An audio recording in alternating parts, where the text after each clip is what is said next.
Welcome to the stage, Denise Octavia Smith.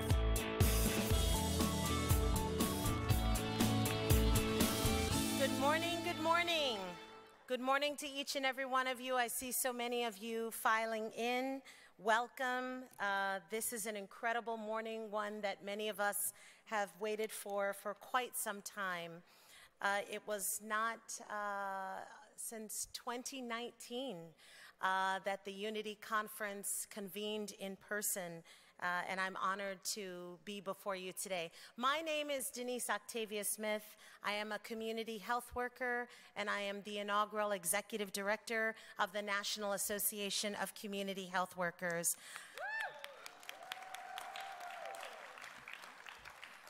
On behalf of the National Association of CHW staff, our current board of directors, our incoming board of directors, and our founding board of directors, I would love to welcome you to the 2023 Unity Conference.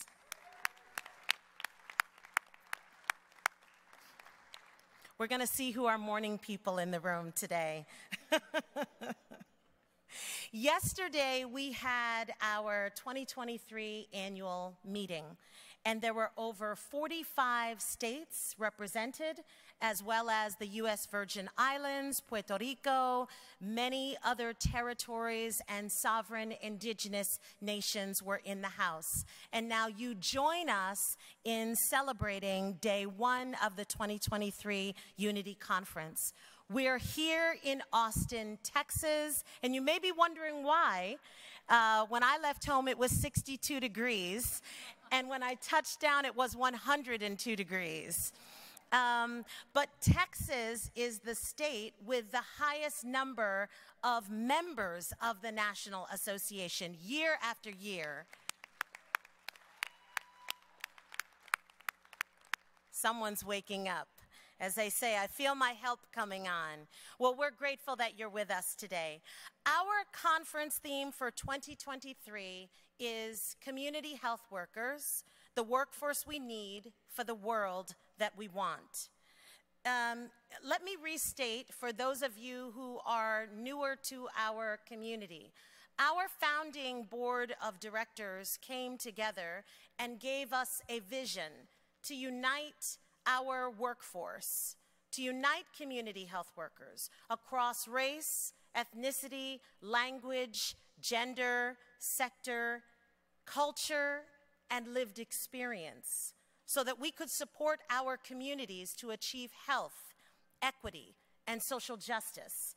And so I want to reiterate as we begin to assemble today that we are here, CHW, Promotora or Promotora de Salud, community health representative, peer, auntie, uncle, doula, outreach worker, and over 96 different work titles that the National Association has identified.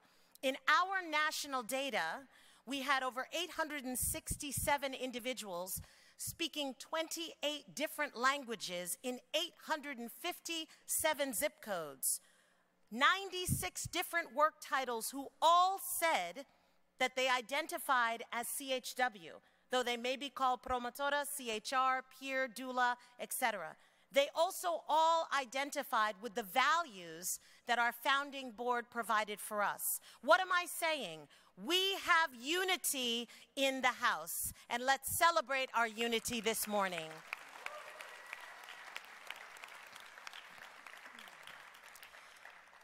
My time is brief before you, and I have some incredible people that I want to introduce. Let me just say, I don't know about you, but for the past 3 years, I've been asked this question: who are CHWs?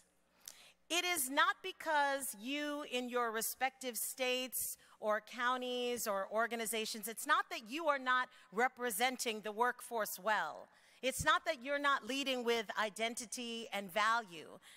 It's that there are so many individuals and organizations as a result of the COVID-19 global pandemic that are now interacting with our workforce. So for them, we may be foreign.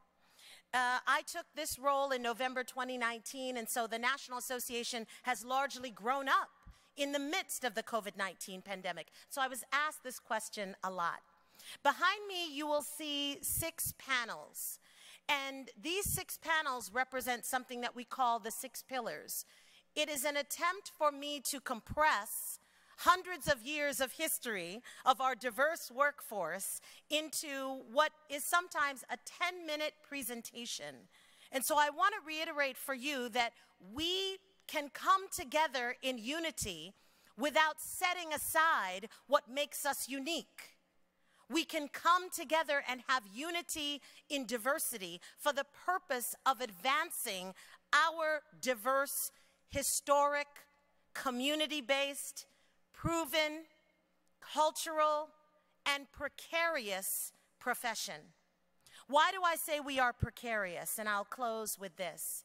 Despite over 6 decades of evidence of our effectiveness, despite the fact that we were identified as health professionals in the Affordable Care Act, despite the fact that many of our founders before me today fought for and won a Department of Labor classification, despite the fact that for over 2 decades, the American Public Health Association has championed and continued to advance policies to respect our profession and recognize our value to address health inequities and eliminate health disparities, we are still among the lowest paid of all frontline public health workers. I said yesterday that I was invited to El Paso last year and met promotoras who were making $9 an hour for full-time work. Grandmothers who brought their expertise across the decades to address migrants seeking a better life and those living in poverty, those living with chronic disease right there in El Paso. I believe that we can come together in unity, that we do not have to be the same culture, speak the same language, have the same lived experience to say that we all love our communities, and that we believe that lived experience can bring forth the type of leadership to transform systems and sectors and policies to achieve racial and health equity. If you agree with me, then let's officially kick off the 2023 Unity Conference.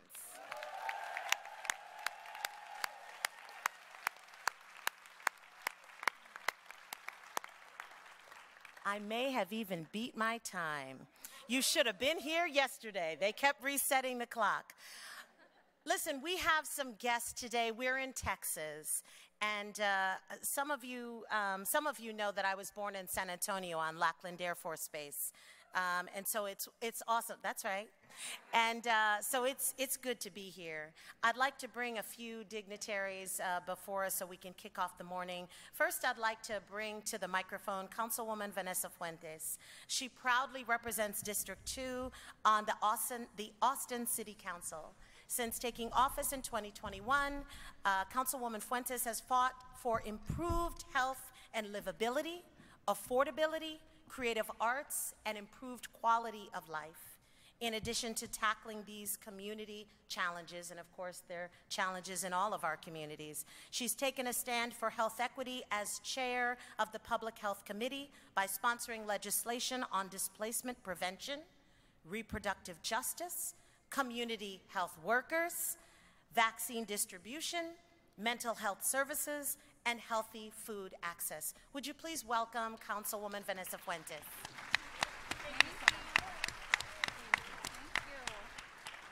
Good morning, y'all. Welcome to Texas. Yay. Good morning. I wish I could say it's not always this hot, but guess what? It is always this hot. It's a little extreme right now, and we could have a conversation about climate change, but I will leave that for later.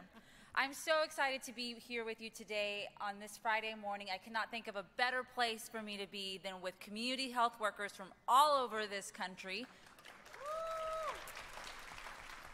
My name is Vanessa Fuentes. I represent District 2 here in Austin City Council. And I believe firsthand in the power and in the work that community health workers, promotoras, are doing in our communities. In fact, at the height of the pandemic, in my first year in office, I brought forward legislation to ensure that we are creating a training program within the city of Austin, that we are not only investing in community health workers within the city of Austin as an institution, but that we're also investing in organizations that serve our community that have community health workers. And I did this because I know the critical role community health workers play, and not only in navigation of services, but in bridging the gap in health inequities. Here in this city, we have a health divide. The community I represent, our zip code, we stand to live at least 10 years less than Austinites who live on the other side of the interstate. We know these gaps firsthand. And so I guess this was in my remarks, but at one point when the executive director was talking, I thought through, I want to speak to other policymakers to talk about how we can be investing in promotoras and community health workers at local level, because I think we can, and I can show you how we can do that. The role that community health workers played in the pandemic, not only with vaccine distribution, PPE, but as we navigate other disasters. In Texas, we've had 2 winter storms hit our state and our community, and so it's our community health workers who step up. And also, I want to say, $9 an hour is terrible. I'm horrified to hear that. Here in Austin, our community health workers are making $20 an hour because we value the work that community health workers are doing. I hope you all enjoy your conference. I know that you have an exciting day filled today with good content, with networking, great conversation with fellow community health workers. And I just hope you know that here in Austin, we value the work that you're doing. We understand the importance of the work that you're doing, and we're committed to uplifting the work that you're doing. Thank you so much. Have a great day.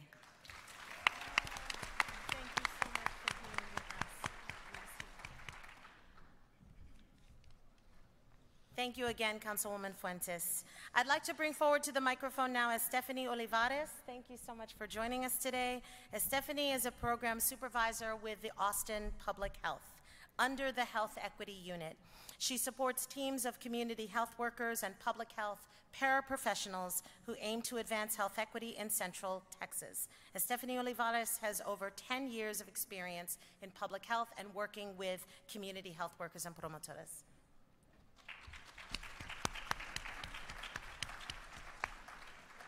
Good morning, everyone. Good morning. Welcome. I'm loving the 8 a.m. energy here. It is hot, and I also ask for forgiveness. It'll probably be a common theme throughout the day by all Texans. So I'm extending a warm, very warm welcome on behalf of our local health department and where I call home, Austin Public Health.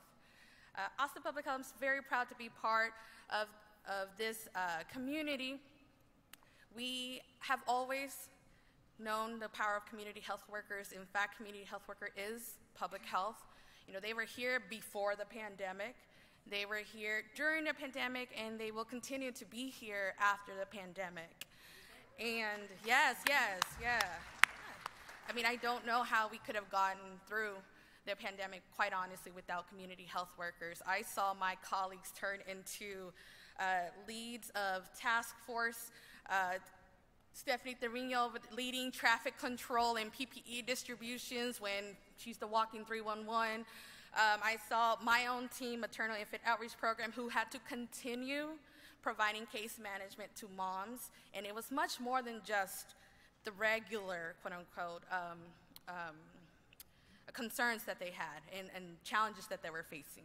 It's a lot more, right? Let me not harp on that because I have a little PTSD going on there, but they were here and they continue to be here. Austin Public Health has not always acknowledged the CHWs in a formal capacity, though. And through many different advocates in different corners and visionaries, I am proud to say that, yes, now we do have the community health worker as an official title. We have a career progression ladder. And we've also are now a official certified training site. I believe we're the first local health department. Excuse me if I'm wrong, let me know, let's get together. But it's a big responsibility, big responsibility. And I want to also thank our community partners who have walked along with us with grace through the lessons learned. So just want to give you all a warm welcome. Thank you all, and thank you for your time. I hope y'all have a great conference filled with enrichment, connections, and purpose. Thank you.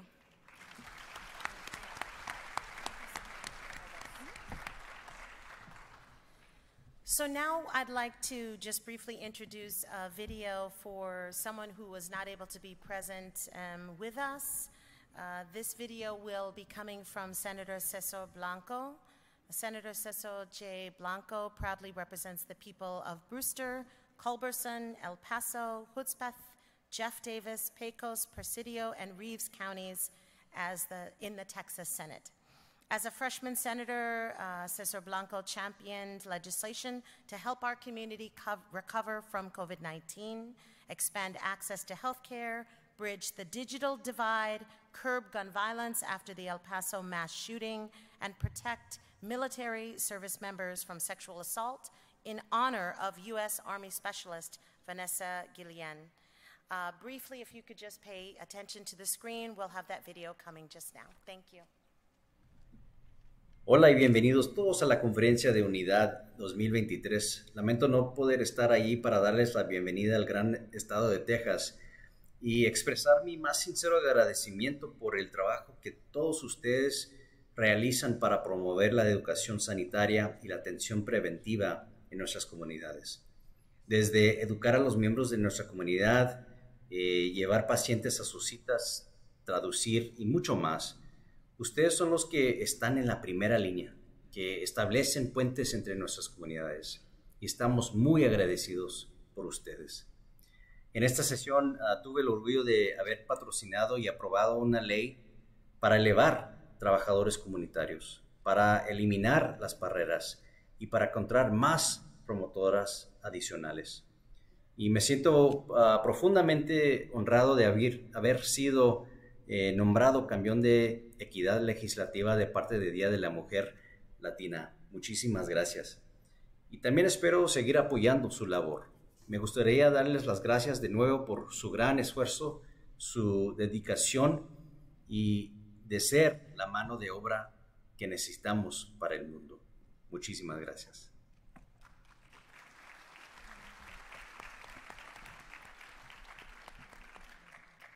Thank you so much. So we have in the House, thank you so much for joining us, representation from across Texas of 3 different organizations. I will call them together and because it seems like they're family, and they can speak to you about what their organizations are doing and bring a welcome from their respective areas in Texas. I just want to acknowledge Venus Chines was driving in this morning and was also going to join us on the stage. I don't know if she's made it safely, but I just want to recognize Dia de la Mujer y su familia in case she doesn't have a chance to make it. I don't have my glasses. There we go. So I'll look to see if she's in the room. But I'd like to bring forward to the microphone right now Roxana Lopez from the Texas Association of Promotoras and CHWs, Denise Hernandez from the Dallas-Fort Worth CHW Association, and Guadalupe Cornejo from the CHW Association in the place of my birth, San Antonio, Texas.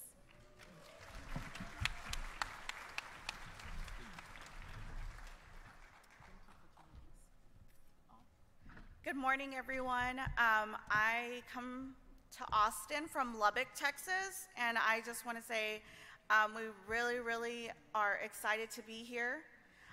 And we also want to also talk about all the other associations that weren't able to make it. I am also representing not only the Texas Association, but my local West Texas one in Lubbock. We do have promotoras and community health workers up there. And I'll let Denise and Guadalupe say something too. Thank you. Muy buenos días, bienvenidos a Austin, Texas. Soy Guadalupe Cornejo. I'm Guadalupe Cornejo with the San Antonio Community Health Workers Association. And we just want to welcome you. I hope that you live inspired. My first conference I attended, I came back inspired, and that's what led me to form the San Antonio Community Health Workers Association. So I really hope that you enjoy your time and that we look forward to meeting and connecting, and have a great one. Good morning, everyone. I'm Denise Hernandez. I'm the founder and executive director of the Dallas-Fort Worth Community Health Worker Association, and we're very excited to have Unity back in our home state. There are two things we know about Texas. One, as everyone has said, it's hot. And I'm sorry, there's nothing we can do about that. Well, there is, but like Councilwoman said, that's another conversation, right? And two, it's big. Right? It is big. In Texas, we have over 6,000 community health workers, certified community health workers. This is not including the promotoras who are doing the work every day, who don't have the state certification. That does, I mean, community health workers, promotoras, if we have 6,000 certified, you can only imagine how many total promotoras and community health workers we have. Another thing, we have community health workers, again, that are certified in over half of Texas counties. That is a lot. We cover a lot of Texas. And so as the associations, we are here to support the work of community health workers, to provide the professional development, the encouragement, the workshops, the continuing education. Then they're really to help the helper. And we can't forget that we need to fill our own cup also. And what better way to do that than in unity with a group of community health workers from across the country that fill your cup. My therapist once told me, you can't fill your cup with someone who doesn't know how to fill your cup. So quit going to people that can't fill your cup. You need to go with people who fill your cup, who know how to fill your cup. This right here fills my cup. Yeah. And so we're very excited, even though Texas has done amazing work as far as community health workers and promotoras. We've worked tirelessly every day. We also have a lot of challenges. We also have a lot of room to grow. And so we hope that while you're here, not only do you learn or leave with a new word, y'all, but also that we're able to share some of our successes and challenges, but that we also learn from you and some of the amazing work that you're doing across the country. And so we're very excited to have you here to learn from you and to share with you. And so if anything, like Guadalupe said, we hope that you leave inspired by our culture, by our community, but also by each other. So thank you so much and welcome to Texas.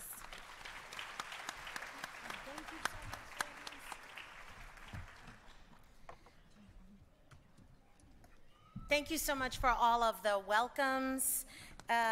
Once again, our 2023 conference theme is the workforce we need for the world we want. And so I have the incredible honor of asking the founding board of directors of the National Association of Community Health Workers to come forward. And so it occurred to me that I should ask you the question, what is the world that we want? What is the world that we want? Oftentimes we're hired to advance the dream of someone else's program or someone else's policy or funding that just happened to make its way to our organization. But what is the world that we envision as community health workers, as promotores, as community health representatives, as CHWs? The founding board of the National Association of Community Health Workers crafted a vision.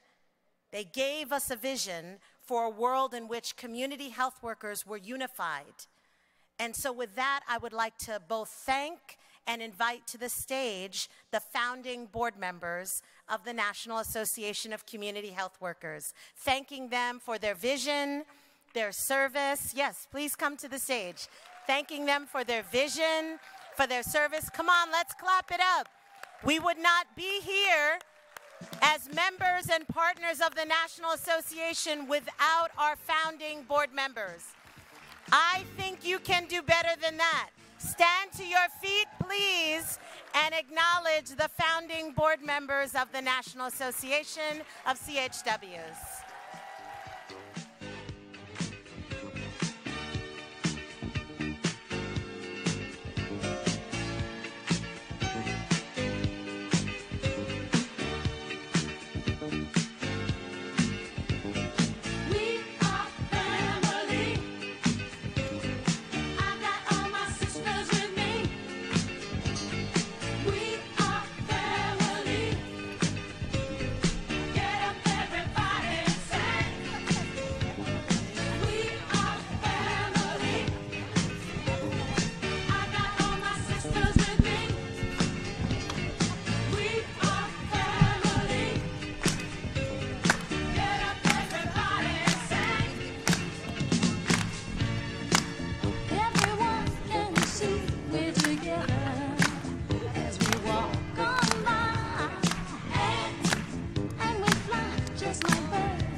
Welcome to the stage Juan D. Hernandez to introduce the NACHW Founders Circle.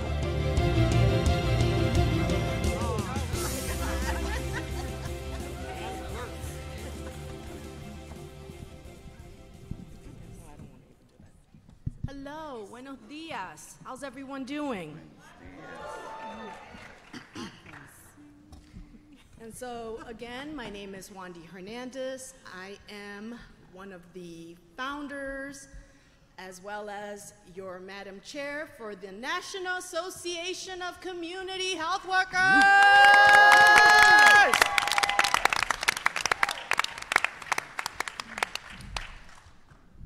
I feel really empowered now,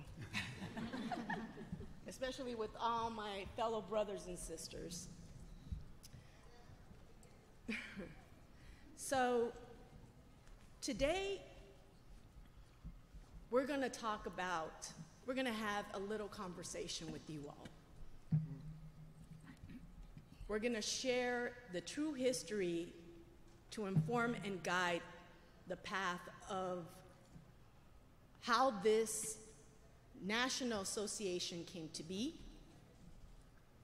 and the type of struggles that we endured actually going through this, just like many of you.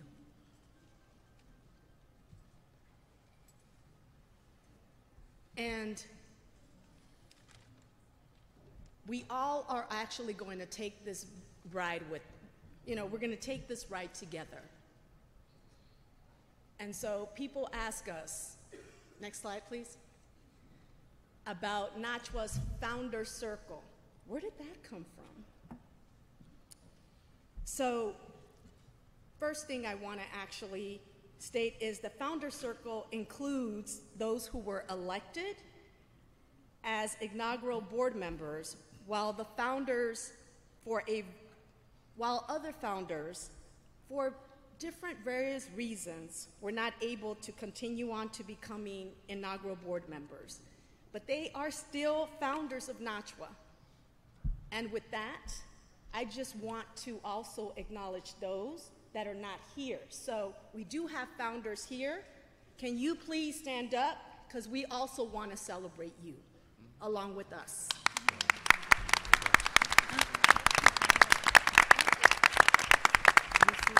Thank you.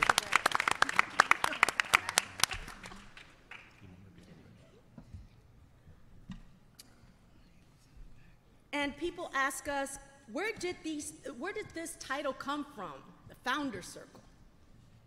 Well, I want to actually thank Ramona Dillard, who recommended the name, who stated that it was a vision in line with traditions of the elders, guiding a new leader to their development. That's what this Founder Circle meant. And that we never started to build this movement to generate money, which that is true. This movement was created out of a need to begin to make a national difference within the CHW workforce. NACHW is the body, and we as members are the soul of this movement. NACHW is the body, and we are the souls of this movement.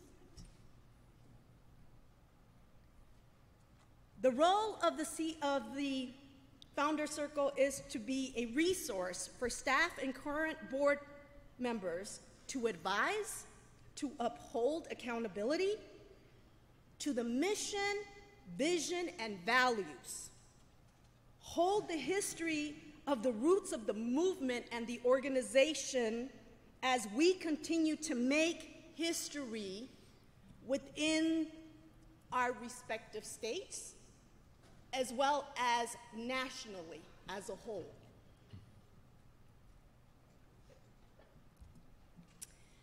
As we continue to make history, there are 5x5 rules. If we won't matter in 5 years, don't spend more than 5 minutes, worry about it, but does movement matter? Or doesn't it? Or is it a moment? That's the reason many of us are here today, because this is not a 5-minute by 5 rule. We don't actually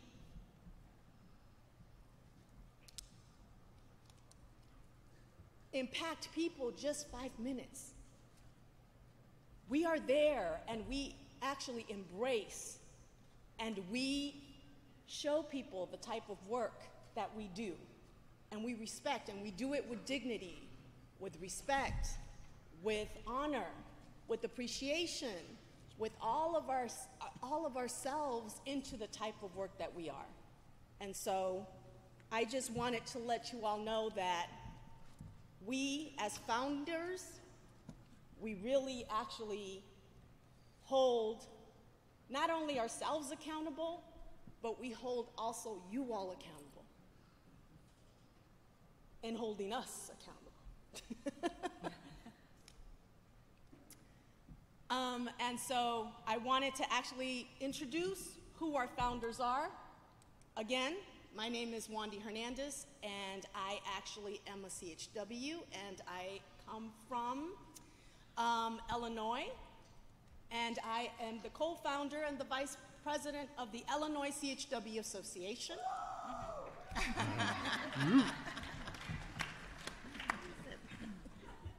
And And so, you know, I wanted to actually start with my left, and I would like you all, please, instead of actually, I'd rather you all actually state your name. We're all family up in here, right? So, right, y'all, we're all family up in here. So please, go ahead, yeah, state your name, you know, your entity within. All right, well, good morning, y'all. Good morning. Hey, I am Susan Mayfield Johnson. I am a CHW ally, and I am the former director of the Center for Sustainable Health Outreach, and now I'm just a faculty member in the School of Public Health at the University of Southern Mississippi. Good morning, everybody. Hopefully you guys can see me if I don't stand up. My name is Darrell Fox. I'm a community health worker, formerly of Massachusetts, now of Georgia, one of the founders of the Massachusetts Association of CHWs, the Georgia CHW Network, and of course NACHW. Shout out to everybody here. Thank you for coming today. Good morning, everyone. All right. Buenos dias. Okay, me llamo Lisa Renee Holderby Fox. My name is Lisa Renee Holderby Fox, longtime CHW. Like Darrell, co-founder of the Massachusetts Association of Community Health Workers. That's right. Yeah, New England CHW Coalition, Southeast CHW Network, and thrilled to be here today, and I reside in Georgia. Buenos días y bienvenidos. Good morning and welcome. My name is Julie Smithwick. I am a CHW from South Carolina, one of the co-founders of the South Carolina Community Health Worker Association. Shout out to South Kakalaki. Also the founder of PASOS, which is an amazing community-based organization in South Carolina filled with promotores. Hey, PASOS. One of the co-founders of the Southeast Community Health Worker Network, and here as a co-founder of NACHW. Can you hear me? Oh, yeah. Where my Louisiana people at? Good morning. I am Catherine Haywood. I am the director for Louisiana Community Health Outreach Network in New Orleans. I am also a co-founder. I guess it's good to be here. That's all I'm going to say.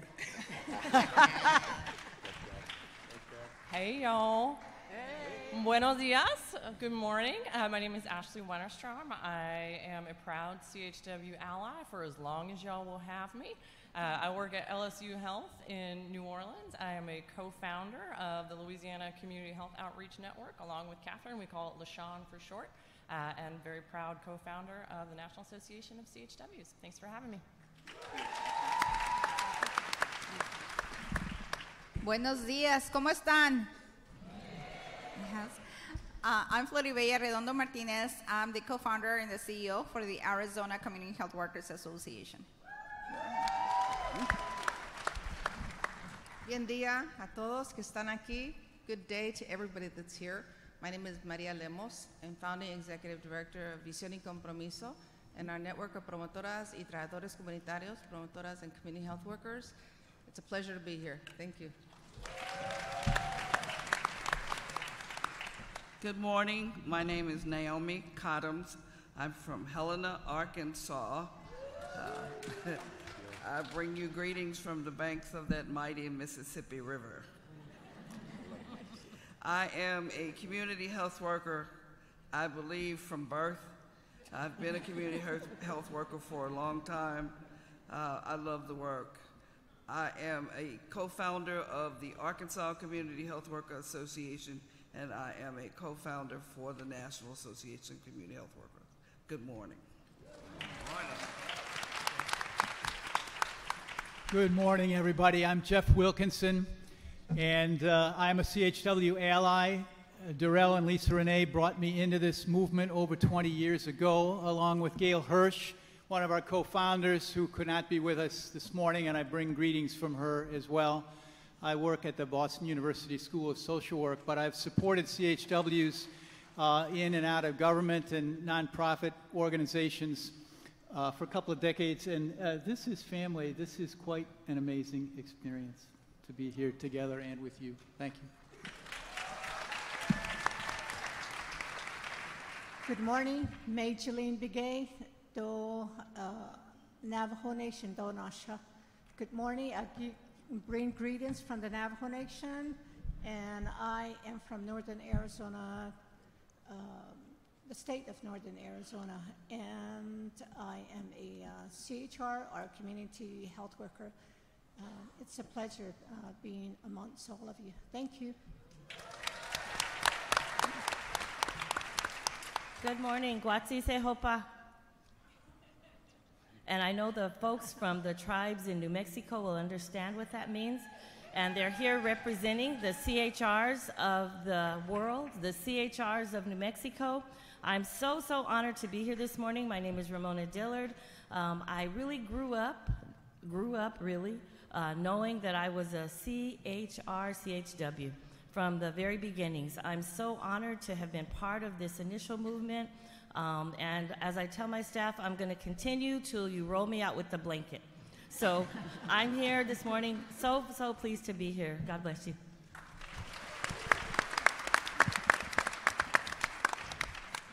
Thank you so much. And I want to also thank, there's two of them, as Jeff has stated, two of our founders that weren't able to join us today.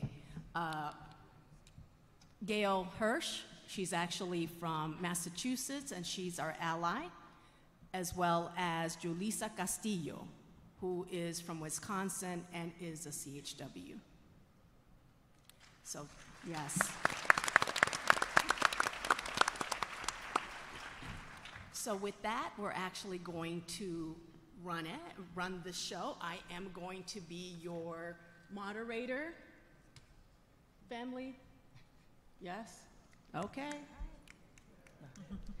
So yes, we actually have some important information that we wanted to share and also present, right? And with that, I will actually have Majeline and Ramona actually start with the founders of the circle. So, please. Right. Good morning again, everyone. We just want to have a minute to talk about the founders. And many of you in this room are founders, whether you understand that or believe that or not. Founders are the ones that ignite and inspire vision. Founders are the ones that take the time to do the good work. Whether anybody's recognizing you or not, you do the good work that you know is in your heart. Founders represent all people. You know, if I'm a founder and I hold it selfishly to me, what good is that? Founders really are the ones that carry the lived experience that is invaluable. I can tell you this quick story. You know, my parents sent me away to school, which most parents do. Sent me away to school, brought me back, and it was my auntie from Isleta Pueblo that said, "Now, what are you going to do with all that education? What are you going to do with it?" And I said, "Well, I don't know, Auntie." She goes, "You're going to go to work, and this is what you're going to do." So you listen to your aunties, and you listen to your parents. But I have to say that my journey began when I became a CHR. I really understood the vision and my mission for my life. And again, I want to say to you that the experiences, the lived experiences that you have are going to lead you to some paths in your life. One thing about CHRs and CHWs, we understand our assignment. It's not just the head thing, it's the heart thing. And then you're able to put those things together and move forward. One thing I have to say about each of these founders on this board, they are inspired achievement and they inspired vision. They understood the assignment and they had the passion to move this organization forward and are still moving it forward.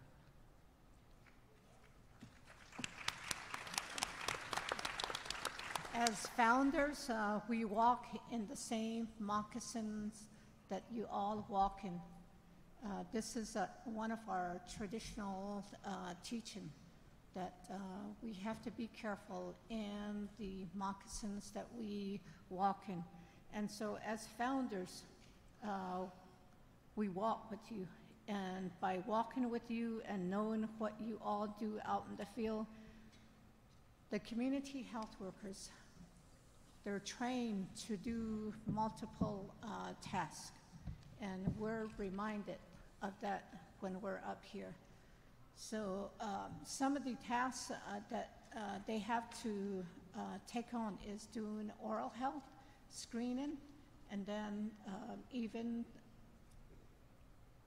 sexual transmitted infection, and then also doing outreach. We do outreach so that we can touch the lives of our dear clients that are out there and to inform them. And that's how we carry your voice up here as founders. And the most important thing is, and I know you guys have heard this term, it's been around this year as a big coined phrase, understanding the assignment. Have y'all heard that term? Understanding the assignment. Well, I have to say that I know that CHWs understand the assignment. In the pandemic, it was thrown on us, it was thrown on everybody, but we got it. We knew what to do in community to make it happen. You know, people didn't have to come and say, oh, well, do you know how to do outreach? Do you know how to talk to people about disease? We understood what we were supposed to do. CHRs have stood in the place of articulating funding and resources for communities. We've stood in the place of having to articulate to Indian Health Service what it is that we wanted and needed. And CHRs stepped up to the role in many ways and were the caring hand that bridged what mattered to community during these times. And my sister, Majeline, is going to talk to you about a traditional story that wraps the story of the founders together. And so as community health worker and then as founder, especially as founder, we want to keep all of you together. We don't want anybody to stray. And then also speaking for the clienteles that we have, we don't want them to stray. And then there are some clients that we have not seen, and those are case fine. We want to make sure that everybody is taken care of. So in the Navajo tradition, we tend to sheep, and as shepherds, we want to make sure that everybody is taken care of. And so that's the mindset that we had as founders. Thank you. And again, this is the slide on our NACHW founders. And as you've seen, they're all up here today with the exception of a few. And I want them to just take one more stand and take the opportunity just for you to recognize them one more time. So if our founders could please just stand and wave your hand to your family. There you go. So founders, please stand. Wave to your family. Where's my family? Because I can't I know. to see my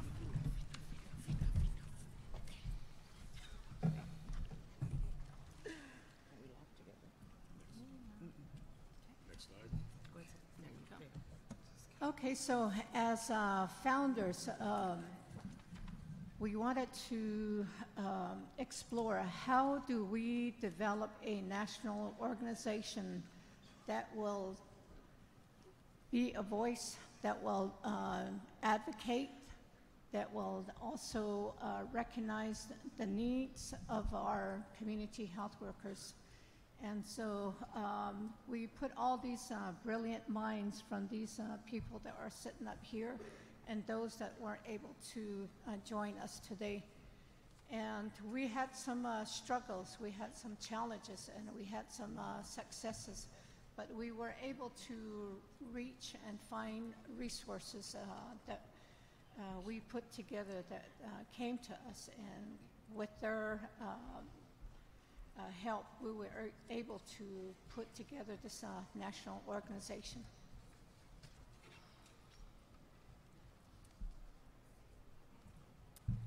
Thank you so much. Really appreciate you, Majeline and Ramona, for actually sharing that. That was beautiful. And now we're actually going to turn the mics over to Jeff and Maria. Good morning. We're going to talk briefly about the NACHW values. And I'll start, and then Maria will take over. And we just want to emphasize, you've heard Denise Smith, our executive director, talk about NACHW's values. These are values that we embraced as founders fairly early on, but with a lot of discussion and a lot of intent, and with the hope that they will serve the organization well through a very long history. our future is so bright in the CHW movement that we felt like we needed to wear shades up onto this stage.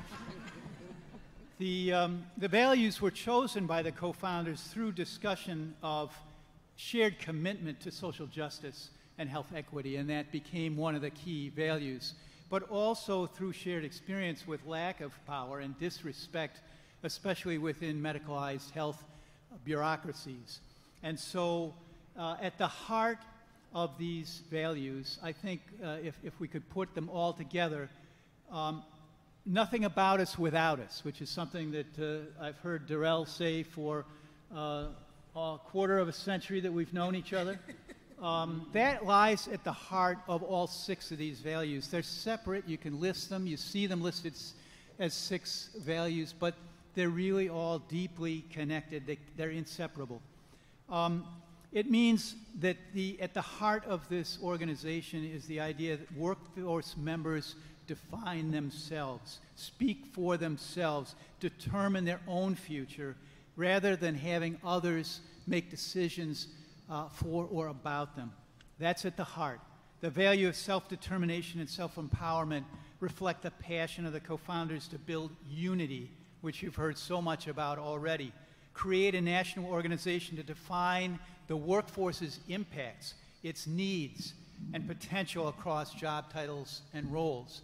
I thought it was ironic for me as an ally to be talking about the values, but I think maybe it's particularly important because allies and those who would support CHWs need to adhere to this idea of nothing about us without us. We're always in a supportive role as allies, and it's fitting for Maria to take this forward, again with the idea that integrity reflects and refers to the determination of workforce leaders rather than other people to define who CHWs are and what distinguishes CHWs, promotoras, CHRs from other health professionals.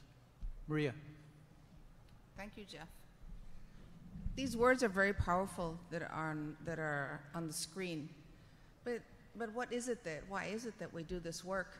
We started with really a commitment, a personal commitment to advancing the work of promotoras, trabajadores comunitarios, leaders, community health workers. Remembering that community health workers is a recent term. But we've been doing this forever, we in the community. We call this espíritu de servicio. And it is grounded in who you are as a person, the spirit of service. You can think of your grandmother or your mother, your auntie, and mostly women who go out in the community and day to day are serving, are taking food, are giving rides, are helping the sick. It's a tradition that's in our communities. It's a tradition that's in our families. While it's not on these papers, it is what drives us. It is what drives you. It is why you do this work. We say that it's a vocación. I don't know how to translate it in English, but it is more than a job. It is what you believe in helping people. And because of that, we use a symbol of the heart. That's what carries you forward. That's the core value of who we are. We are promotoras, we are community health workers, we are those who help CHRs, we are those who help in our communities, informally and formally, con dinero y sin dinero, with money or without money, we're out there helping. Now, the fact that we're not getting paid for it, and I'm a promotora from way back, in the days when you were volunteering in schools, in the days when you were helping your grandmothers, in the days when you were out in the fields doing education and information because you believed in helping your community. And now we're asking that we be compensated for that. Whether we're a promotora who's been working in the fields and now has a job, or whether we're certified like in Texas. That value, that work, that heart that we talk about that keeps us going day to day. Think about all the people that were out in the pandemic that didn't get compensation, that were helping because they wanted to help their community. That espíritu de servicio, that is what drives a promotor, a promotora, and a community health worker, and a CHR. And that's one of the values. It's a core value of who we are as people. It's a core value of who we are here at NACHW. Thank you.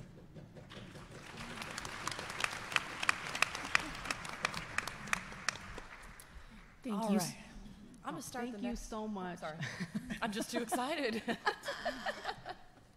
Thank you so much, Jeff and Flor. Now we're actually going to discuss why NACHW, the need for a national presence. And that will be actually done by Ashley and Flor. All right, thank you. Forgive me for jumping in early. I just get so excited. I'm going to start this part with a question.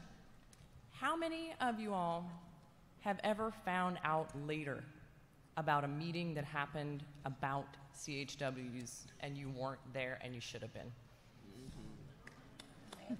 A meeting where decisions were being made about CHWs, about important policy issues like, you know, how are CHWs going to get paid?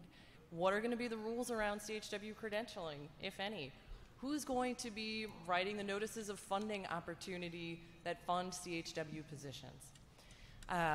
These were the kinds of questions that were driving us because we were always finding, many of us on this stage and probably everybody in this room had this experience at some point, when you're finding that, gosh, I wish I had a seat at that decision-making table. And I feel like that's how the conversation happened a lot. We need a seat at the table. We need a seat at the table. But then we started to change the narrative a little bit and say, you know what? Let's build our own damn table. We're not asking for permission. We're going to organize and create power. So we saw a need for this. And so our goal really in building this association was to have a central place where we could come together. CHWs, promotoras, CHRs, peers, anybody under the umbrella, anybody who shares similar work, job titles, whatever. You're here because you need to be, and we needed a place for everybody to come to the table so we can advocate for the workforce, so we can find community, so we can support one another, build our identity, learn from each other.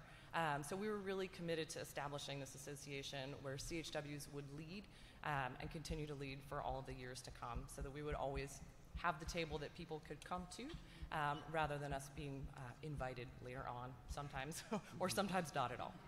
And I'll pass it over to Floribella. Thank you, Ashley. And of course, the why.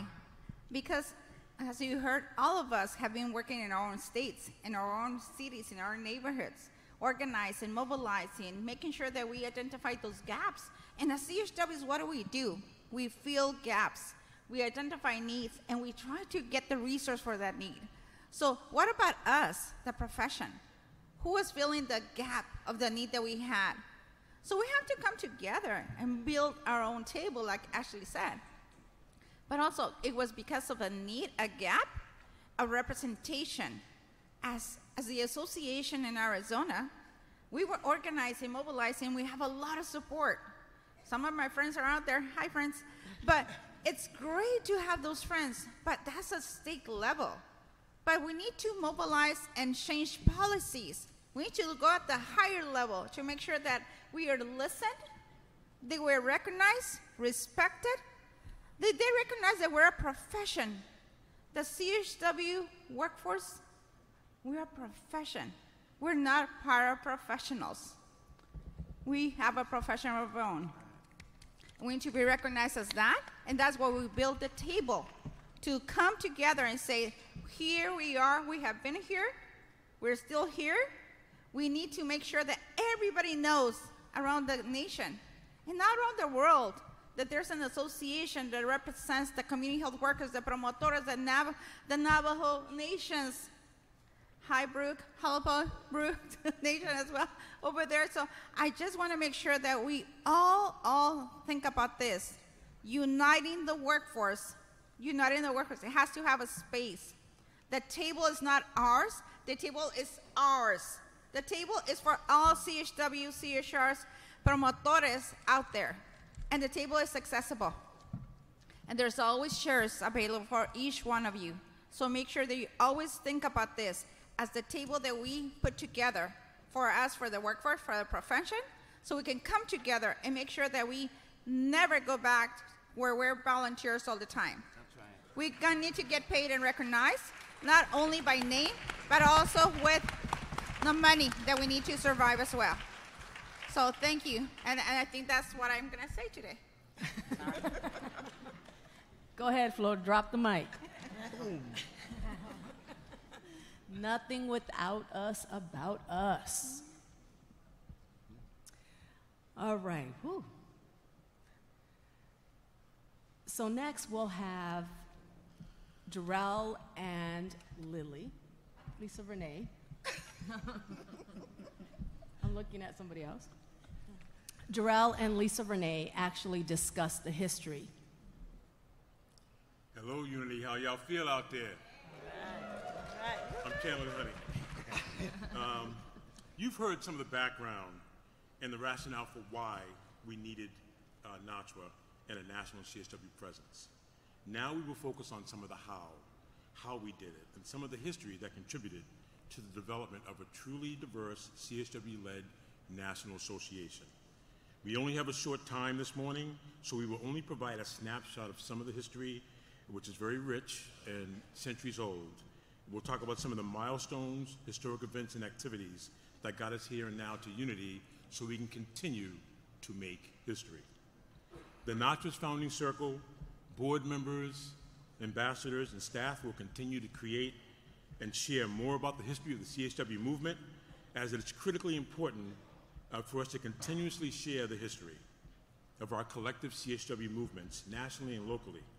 For centuries, some have erased and rewritten history, so it's incumbent upon all of us to share the history, write about it, publish about it, and it's critically important to share the names of those whose shoulders we stand upon in the national movement and also in each and every state over the decades. I've seen some of that history either lost, erased, or rewritten in many states I've visited over the decades. CHWs deserve to have access to their true, real history of the movement to inform where we go from here. Lisa Renee and I will share some of the history, and I wanted to take a moment to shout out our fellow Founder Circle member, Gail, who was going to join us during this portion, and as you've heard, couldn't make it today.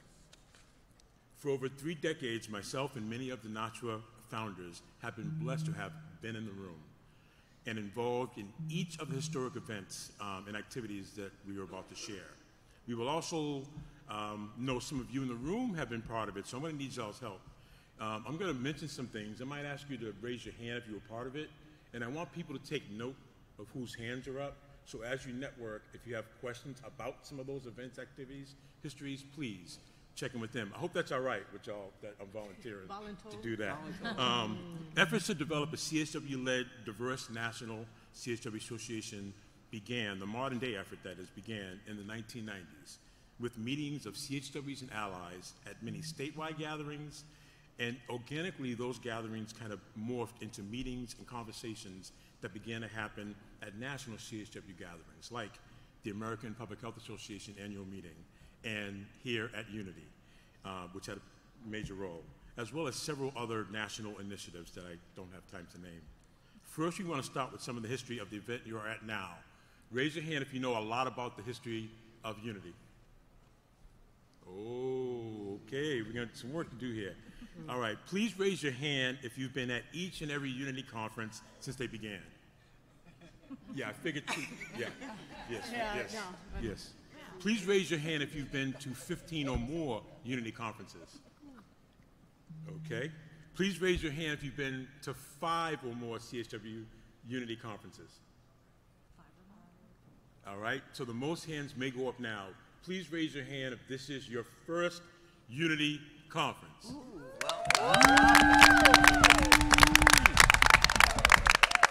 Please plug in and recharge. Did you know that Unity grew from the Community Health Advisor Network, or also known as CHAN trainings, hosted by the University of Southern Mississippi, also known as USM.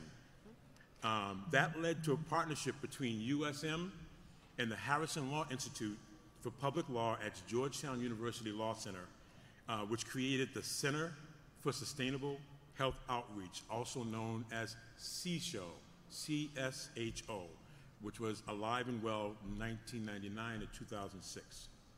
Please raise your hand if you were ever part of the CSHO Advisory Committee or Unity Planning Committees over the years. All right, okay, all right. I want to note that Susan Mayfield Johnson has been the glue, to my right, and foundation for all things Unity since the beginning. We have many stories to tell. It might have to happen over cocktails later, but it's been amazing, the birth and the growing up of Unity. The torch was passed in 2019 to NACHW. At Unity, CHWs began to formulate the ideas of developing a national CHW association. And at the first Unity, we asked for a room. We said organically we need a room to get in. By the second Unity, Susan would come up to us and say, if y'all need a room, we got one for you if y'all want to organize. And so that's the beauty of Unity. Hundreds of CHWs were involved in those meetings, and those meetings laid the foundation for the creation of the American Association of CHWs, also known as NACHW, AACHW, which you will hear more about from Lisa Renee in a moment. And it also informed the development of NACHW, NACHW, as several members of the NACHW leadership also serve as NACHW founding board members and inaugural board members. Before I turn the mic over to Lisa Renee, I just want to take one moment, which is not enough time to give due justice, but I just want to plant the seed. Because for decades, the community health representative CHR movement and the promotora movement have been alive and well for many, many decades. Matter of fact, in the late 70s, the National Association of Community Health Representatives, NACHR, also known as NATURE, was founded and governed by CHR leaders from different tribes, tribal nations, and regions. Please raise your hand if you were part of NATURE and the CHR movement. Please take note whose hand was up and check in with them for more information. The Promotoras National Movement also is alive and well and has roots since the 90s and even before that, as you heard from Maria, particularly in states like Texas, where we are today, Arizona, and California. I was honored to be in the room and part of a group that drafted the charter for the Lay Health Worker Promotora National Network, also known as Red Nacional, back in 1998. In 2000, Visión y Compromiso was founded and continues to grow and lead. Please raise your hand if you've been part of the Promotora movement over the years. Now I'll pass the mic to the young woman to my left. I love being called a young woman. Thank you. So, you know, Darrell just mentioned the American Association of CHWs. But before then, how many folks in the room had heard of NACHW, the American Association of CHWs? I'm not surprised. Because, you know, I know that NACHW launched in 2019, but it's really important to know that that was not our first attempt at a national association for CHWs. Right? Darrell talked about the fact that we had been coming together. We knew it was important to have a national association. We knew that we needed representation and that we needed to be the voice of that representation. So I want to share a little bit with you around how NACHW was founded, what happened, and how we assisted with lessons learned in the creation of NACHW. So, you know, we shared that Unity was the place for folks having these discussions about a national association.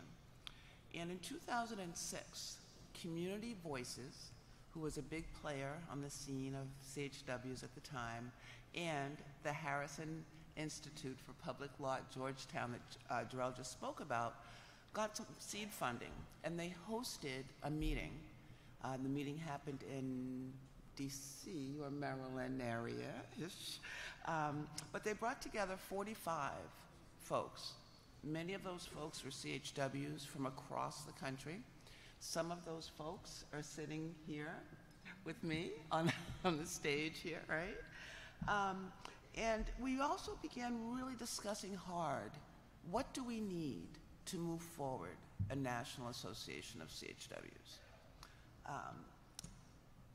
We left that meeting, it was a 2-day meeting, and we left that meeting understanding that we needed some subcommittees to move the work forward. And so we left that meeting with a steering committee.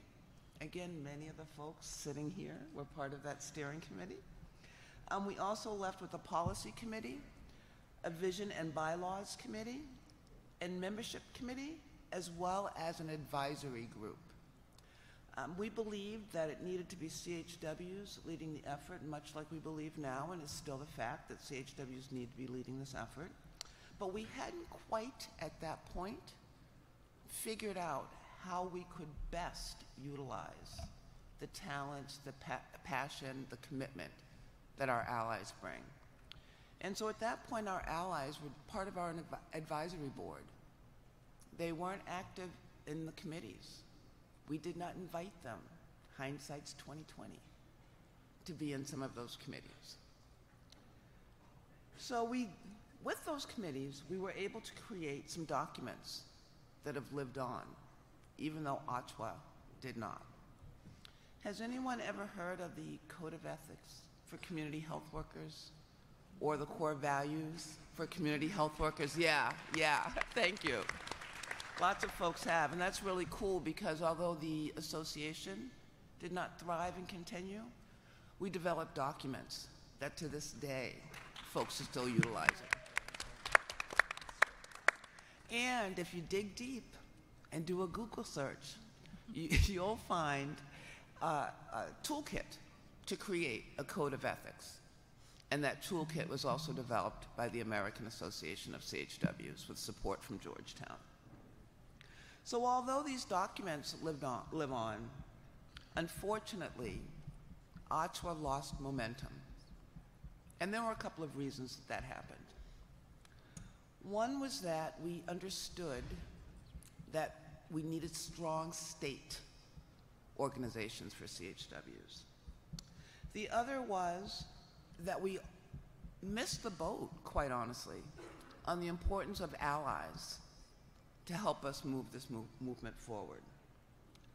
However, what we all took away were some solid lessons learned. We didn't know when we'd dig deep for those lessons learned, but we knew that that was not going to be the only opportunity that we would have to create a national association for CHWs. Next slide, please, Nina. And so I just want to talk a moment about the importance of state associations, networks, alliances, coalitions, and other types of CHW organizations. You know, in 2006, when we came together to create NACHW, there was only a handful of CHW organizations across the country. We learned the importance of strong state organizations if we were going to create a strong national association. And so several of the 24 CHWs that were engaged in NACHW went back to their home states and developed statewide associations.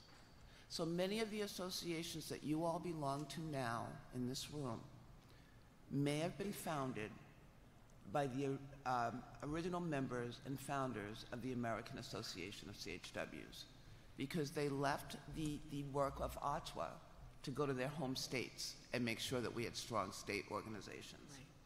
Also at that same time, there was a lot of buzz in the states from other folks other than CHWs, saying this is what we think CHWs need. And CHWs said, no, we need to take care of home. And so the NACHW experience really prepared many of us to come together later on to create the National Association of CHWs.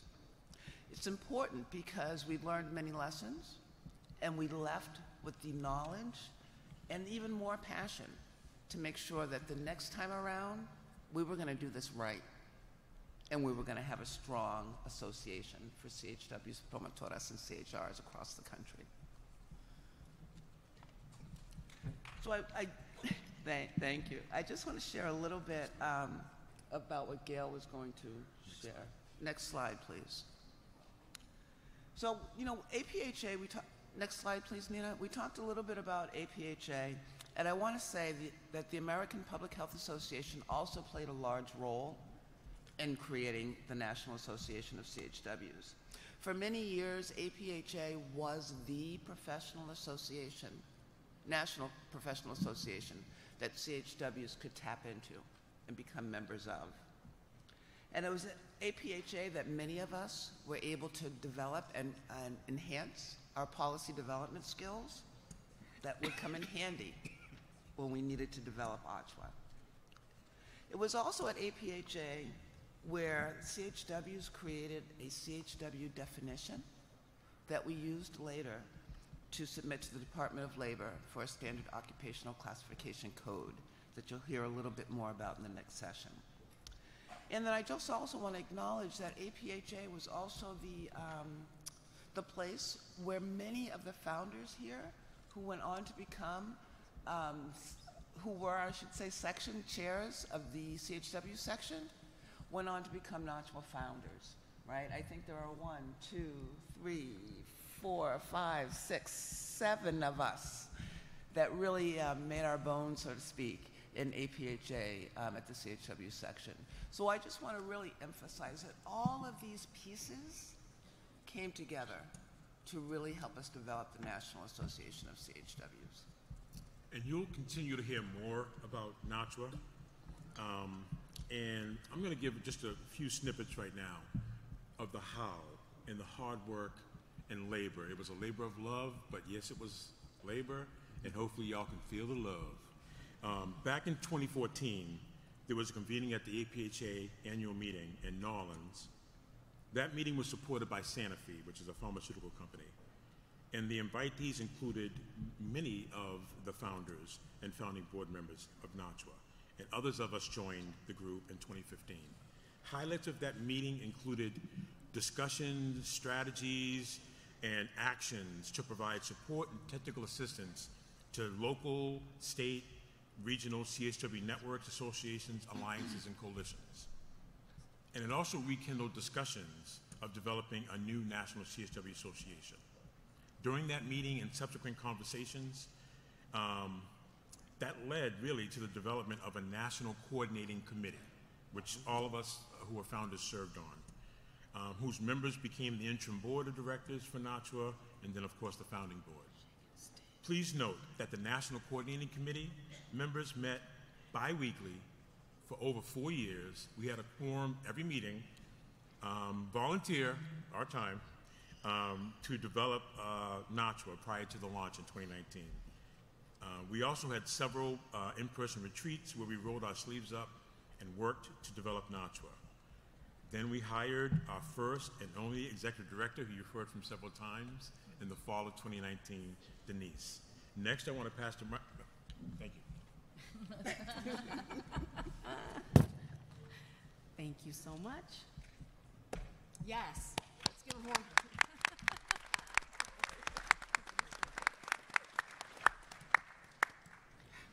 And now we will hear from our beloved Naomi. Naomi? Kuji Chihulia. Kuji Chihulia. Kuji Chakalia. Chihulia. Self-determination. Absolutely. Self-determination. Frederick Douglass, a self-reformer, a slave, a freed man, a fighter for others to be free, an educator, an author, a fighter like we community health workers, and how we must continue to be. Left us with many quotes. One that you all know, where there is no struggle, there is no progress. You just heard some information about the struggle. Frederick Douglass goes on to say, those who profess to favor freedom and yet deprecate agitation are men who want crops without plowing up the ground. They want rain without thunder and lightning. They want the ocean without the awful roar of its many waters. This struggle may be a moral struggle, or it may be a physical struggle, or it may be both. The NACHW Association experienced both. Power concedes nothing without a demand. It never has, and it never will. Where there is no struggle, there is no progress.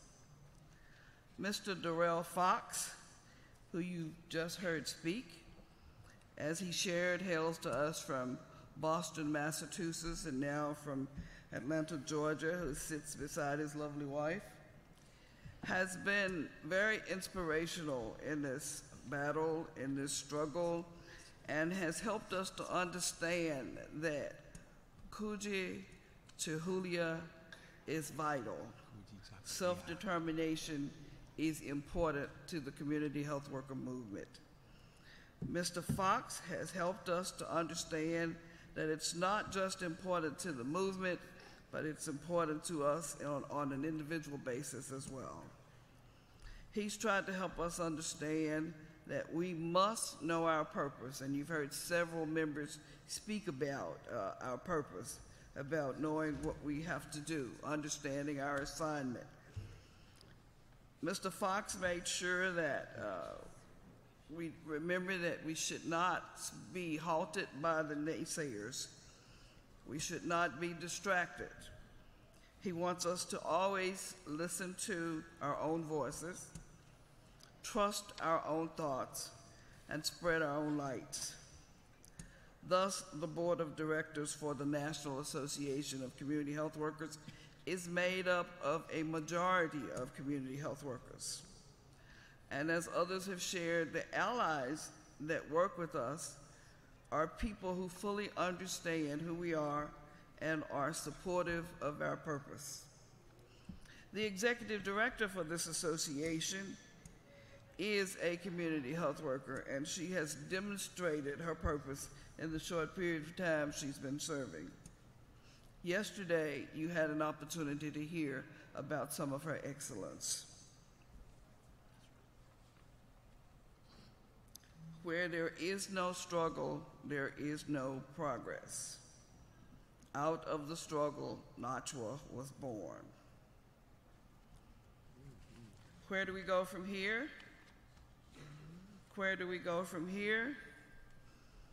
I recommend, as I heard a young lady say yesterday, one of the candidates who answered the question and said that our priority should be advocacy for funding. We've heard conversation about the low wages, the lack of respect, the poor classifications for the work that we do. It's up to us to fight. It's up to us to stand. It's up to us to be warriors, as Frederick Douglass and Darrell Fox would say.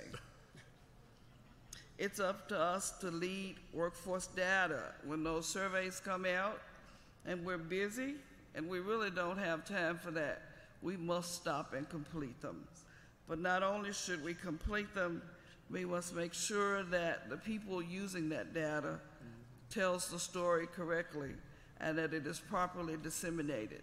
And you want to be sure that you get the information back so that you can do it.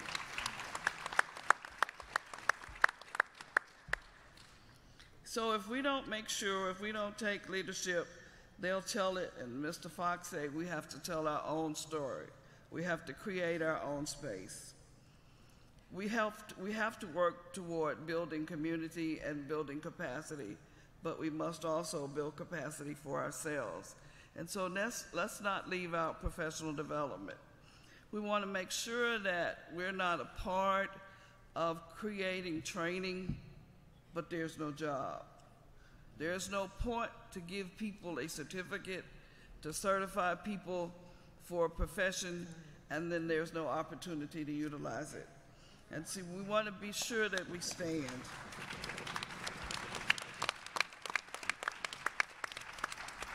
Frederick Douglass said, and Darrell Fox agrees, it is easier to build strong children than to repair broken men. NACHW has been built. It is not broken, but the new warriors must continue to carry the torch.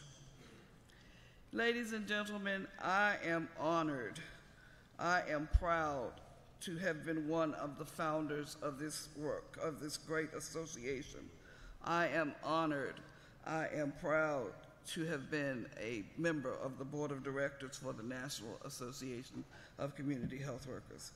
And I look forward to the great developments that are on the horizon.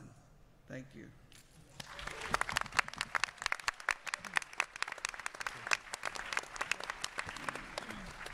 Thank you so much, Naomi.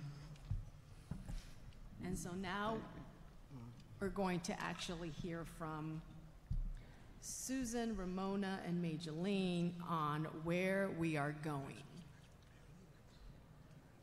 So ladies, the mic is yours. So sustainability is a priority to have our association to sustain, correct? Yeah, so we want to make sure that there's funding available for all of our programs throughout the United States. And also for people that are coming from Hawaii and Alaska, we want to assure that we have ample funding so that we can continue to carry on our work. Without funding, we're not able to sustain our association and also our CHR, CHW, Promotories organization, and carry on the type of work that is much needed within our communities. Okay. So let's talk about training and capacity building for a moment, right? We know CHWs help community and help the members of our communities because you care. Do you care? Yeah, our communities are hurting from violence, racism, lack of housing, access, and all the issues associated with social determinants of health. Being a community health worker is not just a job. It is a calling.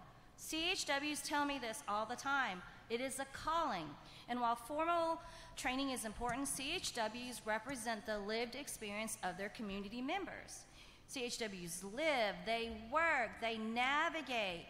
They've gone through all the issues that they are helping each community members each and every day. They've gone through the red tape, regardless of formal educational status. In your community, when people have a question, who do they go to? Yes, you, right?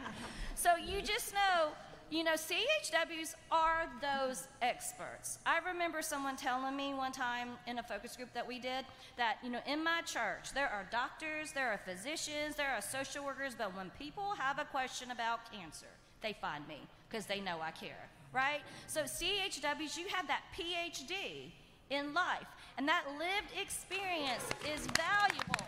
That mentorship is valuable.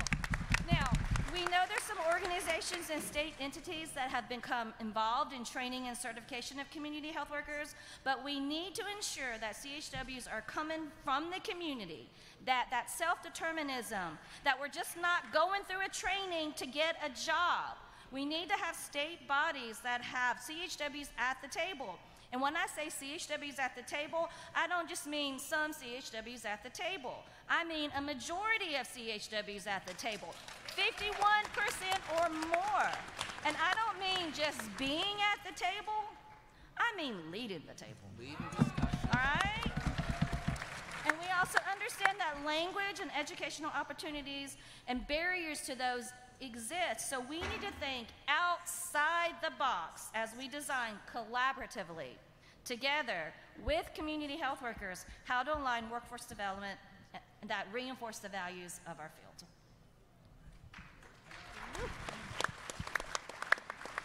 And the next point that we want to talk about, which I know is kind of sometimes a bad word for us, but data. How many of you understand and know how important data is? Data is a driver. Data can drive the funding, data can drive the training, but also data validates the work that you do in many ways.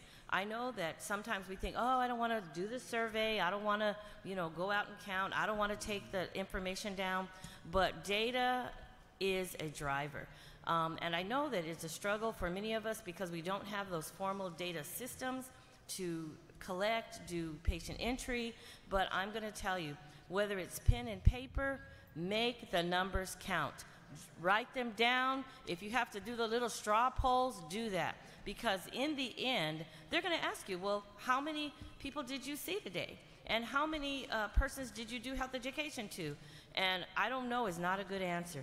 Because you know that you've probably seen over 25, 30, 40, 50 people in a month. So I just want to encourage you, whether it's a straw poll, whether you are one of those high-tech young people, got it going on, CHWs that know how to do all that data online, do the numbers, take the data, make it matter for you. And I will say that also, data lets us really see what kind of impact we have in the country. And an example that we have is the amount of data that was collected with CHRs and CHWs working through this pandemic. How many of you have seen those numbers? Astronomical. Over about 1 million contacts with CHRs and CHWs during the pandemic. They couldn't have done it without us. So make the numbers matter.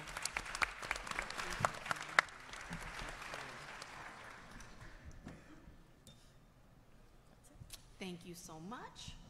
Really appreciate you all. The next thing that we're actually going to discuss is, what do you want? Where are we going? Well, we already discussed that, Nina, right? Can you pass next slide, please? Okay. So we'll continue to actually discuss a little bit more about the history and the future of the workforce, and with that, I'll pass it over to Julie and Catherine. I don't know if I could follow any of this. That's why we love her. So anyway, as a community health worker, you have to lead. You have to lead the way for the workforce. You have to know where you're going to go and what you want to do and what you want to say when you get there. You have to talk to your legislators. You have to talk to your fellow CHWs. You have to work with the community, but you need to know what you want and how to advocate for the things that we need as a CHW. I'm not talking about anybody else right now. I am talking about us and the things that we need to push forward, to continue in the work that we do. Because I don't think any of you are just going to give up and quit. Well, y'all kind of quiet, maybe so. Listen up. I've been doing this work for more than 35 years. I am not about to quit.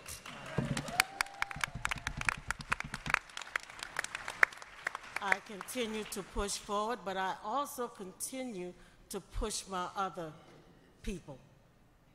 Because I'm not going to be around all the time, so somebody else got to step, well, let's be honest about that. Somebody else got to step in line. Somebody else has to know how to lead. Somebody else has to know how to be a great community health worker. Whether you are certified or in the state of Louisiana where we don't do that, you're good. You know what you're doing. And you move forward. Julie? Y'all, we're ending on this point of advocacy. This is our last piece where we're going to wrap up our session on founders, because we want to leave you with this message that advocacy is part of our scope. When you look at our scope, our roles, our core competency, advocacy is not an optional one. It doesn't say, like, you know, I think for some of our employers, they think it's an optional one. But it's not. It's part of our core scope of services as community health workers, is to participate in advocacy. And advocacy, there's the big A advocacy. Would love to see all y'all at the CHW Day on the Capitol next year, right? Doing that big A advocacy, talking to legislators, letting them know who we are, asking for the funds that we deserve as a workforce.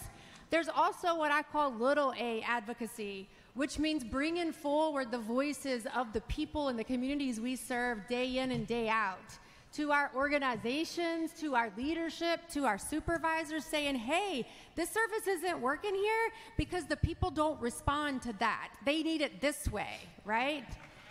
Bringing forward the voices of the individuals when they're not being listened to and they're being disrespected. We speak up and we say, hey, let me help get in here and help improve this communication. And we help the person that we're working with say, I have a voice. We don't give them voices. We help them use their own voices, right?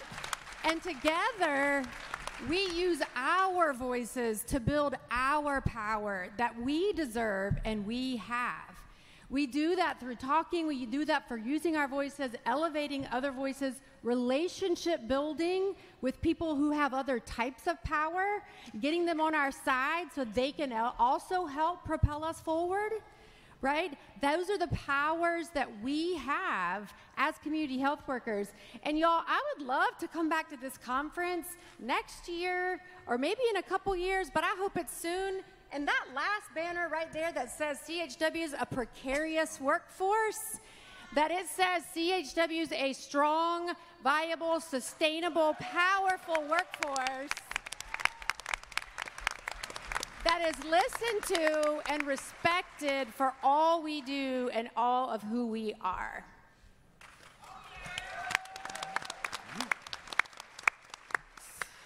So with that, we can do all of that through the National Association of CHW. Yes, so if you have not joined, please join. Thank you so much. And with that, I would like to actually finish this off with a quote from an unknown author that says, "Service is the purpose of life. It is the rent we pay for living on this planet." And so with that, let's continue to make history. Let's continue to do what we know how to do best, which is be movers and shakers of the work that we do. Thank you so much. We appreciate you. And again, welcome to Unity.